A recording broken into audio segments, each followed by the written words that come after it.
This is problem 9-59. It's on page 479. Locate the centroid, x bar, y bar, of the composite area. So the area that they've given looks like this.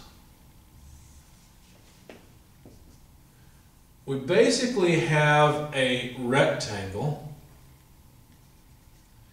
with some pieces taken out of it. For example, we've got a piece missing here. So the actual shape has lines along here like this, but then there's also a 45-degree angle piece taken out on this side.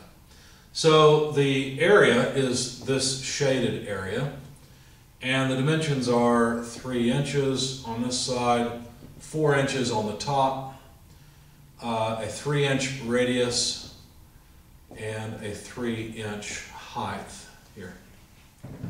So the way I'm going to deal with this problem is with positive and negative areas.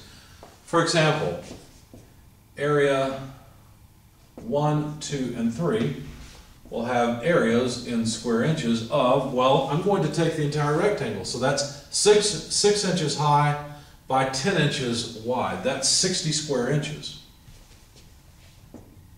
I've already got the units up there. I don't need to write it down. Body, so this is body 1. Body, which is the entire rectangle. Body 2 is this little triangle, and body 3 is this quarter circle over here. Okay, now let me put body 3 out here, or area 3 note out here, because I want to show you something with that. So area 2, I'll do the same thing for it. Area 2 has its centroid at 1/3, and from this corner it's over 1/3, down 1/3. So they made the numbers easy, so it's over at 1 inch and down 1 inch from the 6-inch dimension. But if we want the area, what I like to do is just take 3 times 3 and divide by 2, so that's 4.5. Because I'm thinking of a square and then just cut it in half, or even a rectangle if it's a triangle that's not a 45-degree triangle. Now to get the area of this segment 3, all you got to do is take pi r squared and divide it by 4, right? Because think about it, this is just a quarter of a circle. And there's the area of an entire circle, so this would be what? Pi times 9/4. So that's what I wrote. Now let's be careful here. I said I was going to take negative areas and I got excited and forgot. This is a negative area, so I need a negative sign on it. Similarly, this will be negative area for this circle. Okay, negative pi, or negative 9/4 pi, I guess, is the way I'd want to write it. Okay. And then all I've got to do is pretend that these areas are as any other areas would be, and locate the centroid of each of these. For example, the centroid of body 1, the rectangle, would be over at 3 inches, well actually over at 5 inches, excuse me, and up at 3 inches. Body 2, pardon me, would be over at 1 inch and up at, well, 3 plus 2 is 5 inches. Now locating the centroid of body 3, for that I had to go and use reference in your textbook. But the location ends up being, if you measure it from the center of the circle, this distance ends up at 4/pi for our particular case. The equation was 4/3 pi r, but of course our radius is 3 inches, and so numerically those cancel. So we end up with 4/pi inches for the location of the center. It's similar, on the way down here. This distance from the top is 4/pi inches as well. So the x bar location would be 10 inches minus 4/pi. And so that's what I wrote, 10 inches minus 4/pi. Y bar would be 6 inches minus 4/pi. So there we are.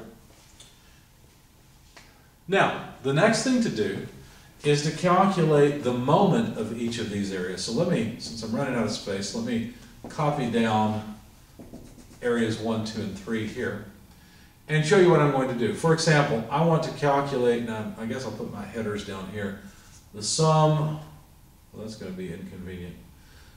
Let me sum the area up here when you sum the total area, you get 48.4314 or so, just adding this column. Now notice I take 60 and I add a negative 4.3 or 4.5 and a negative 9 pi over 4, and that's how I come to this area.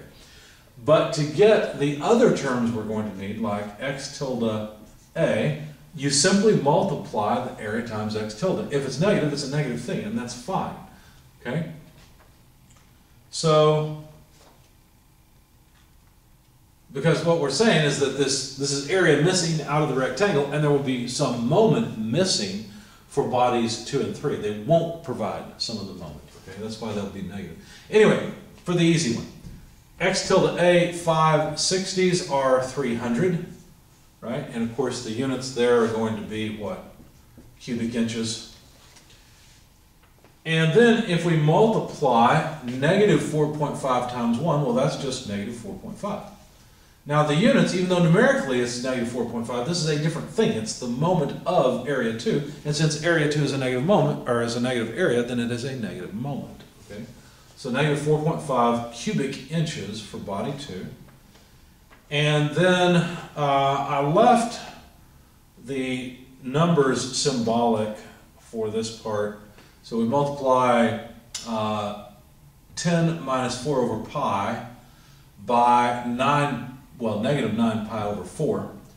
And what I got was negative quantity 22.5 pi minus 9. Now that's a quantity, so really the 9 is a positive thing. And then for the sum of the y tilde, I should have, let me move this up here. Sum of the x tilde a's in cubic inches and sum of the y tilde a's also cubic inches. Let me put those at the top because I'd like to add them up when I'm done. Anyway, so 60 times 3, 180 cubic inches, negative 4.5 times 5, negative 22.5 cubic inches. And then again, I performed the calculation symbolically here for a times y tilde for area 3, and I got negative 13.5 pi minus 9. And then I grabbed my calculator and I just plugged in all of these numbers and of course rounded it off to 4 decimal places. For the sum, x tilde a, I got 233.8142. For the sum of y tilde a's, I got 124.088. Of course, those are both cubic inches. And now I can calculate the location of the centroid of each of these x bar, y bar. 233.8142, which is the sum of the x tilde a's, divided by the sum of the areas, 48.4314, gives you about 4.828 inches. Now, where is that? Well, 5 inches is about there, right at the middle. And so 4.828 is back here somewhere. So the centroid of the area lies on this line defined by x bar along the x-axis. For y bar, we do the same thing, sum of the y tilde a's over the sum of the area, or the total area. And so that sum is 124.088. And I don't know why I went to 3 decimal places there. Maybe I think there was a 0 at the end if I remember right. I just didn't write it down. Divided by the total area, 48.4314, and that gives you about 2.562 inches. So what that means is that the centroid, now understand this is 3 inches here, just like this was 5 inches here, whereas of course this is 4.828 inches, but this location is up at 3 inches. Our center, though, is right there. So it's at y bar. I guess I already had a 3-inch dimension, but oh well. At least it's a different color. Y bar of 2.562 inches. Okay? So if we took this shape, cut it out of acrylic or wood or something, and it was a uniform thickness and density, we could put our finger right there at that balance point. If we had that shape cut out, we could put our finger right there, and it would balance at that point.